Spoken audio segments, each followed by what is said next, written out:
Je vais vous dire 3 métamorphoses de l'esprit.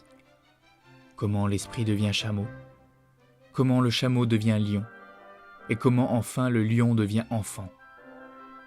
Il est maint fardeau pesant pour l'esprit patient et vigoureux, en qui domine le respect. Sa vigueur réclame le fardeau pesant, le plus pesant. Qu'y a-t-il de plus pesant ? Ainsi interroge l'esprit robuste.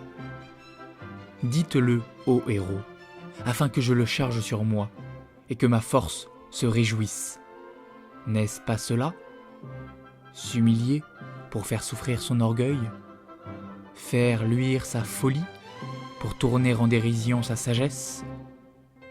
Ou bien est-ce cela ? Déserter une cause au moment où elle célèbre sa victoire ? Monter sur de hautes montagnes pour tenter le tentateur ? Ou bien est-ce cela ? Se nourrir des glands et de l'herbe de la connaissance et souffrir la faim dans son âme pour l'amour de la vérité ? Ou bien est-ce cela ? Être malade et renvoyer les consolateurs, se lier d'amitié avec des sourds qui n'entendent jamais ce que tu veux ? Ou bien est-ce cela ? Descendre dans l'eau sale, si c'est l'eau de la vérité, et ne point repousser les grenouilles visqueuses et les purulents crapauds. Ou bien est-ce cela ? Aimer qui nous méprise, et tendre la main au fantôme lorsqu'il veut nous effrayer.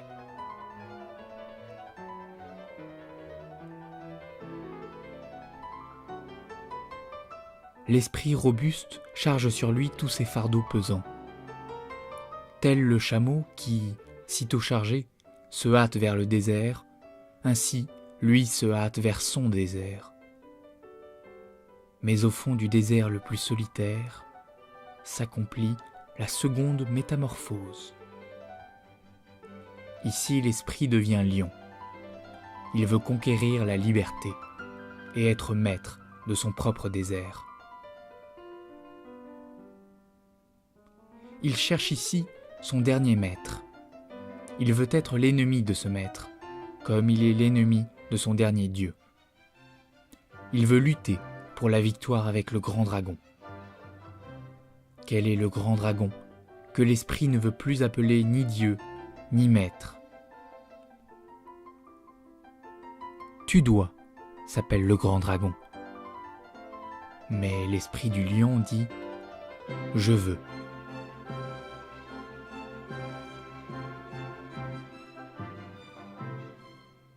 Tu dois le guette au bord du chemin, étincelant d'or, sous sa carapace aux 1000 écailles. Et sur chaque écaille brille en lettres dorées « Tu dois ». Des valeurs de 1000 années brillent sur ces écailles, et ainsi parle le plus puissant de tous les dragons. Tout ce qui est valeur brille sur moi. Tout ce qui est valeur a déjà été créé, et c'est moi qui représente toutes les valeurs créées. En vérité, il ne doit plus y avoir de « je veux ». Ainsi parle le dragon. Mes frères, pourquoi est-il besoin du lion de l'esprit ?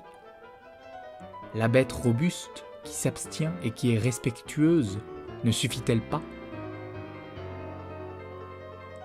Créer des valeurs nouvelles, le lion même ne le peut pas encore. Mais se rendre libre pour la création nouvelle, c'est ce que peut la puissance du lion. Se faire libre, opposer une divine négation, même au devoir. Telle, mes frères, est la tâche où il est besoin du lion. Conquérir le droit de créer des valeurs nouvelles. C'est la plus terrible conquête pour un esprit patient et respectueux. En vérité, c'est là un acte féroce pour lui, et le fait d'une bête de proie. Il aimait jadis le « tu dois » comme son bien le plus sacré.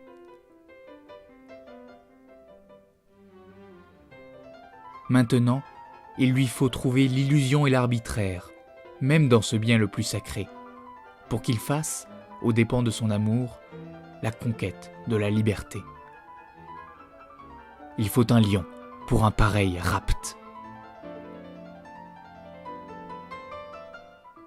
Mais dites-moi, mes frères, que peut faire l'enfant que le lion ne pouvait faire? Pourquoi faut-il que le lion ravisseur devienne enfant? L'enfant est innocence et oubli, un renouveau et un jeu, une roue qui roule sur elle-même, un premier mouvement, une sainte affirmation. Oui, pour le jeu divin de la création, ô mes frères, il faut une sainte affirmation. L'esprit veut maintenant sa propre volonté. Celui qui a perdu le monde veut gagner son propre monde.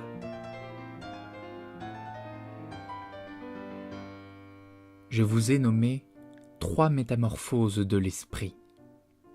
Comment l'esprit devient chameau, comment l'esprit devient lion, et comment enfin le lion devient enfant. Ainsi parlait Zarathustra. Et en ce temps-là, il séjournait dans la ville qu'on appelle la vache multicolore.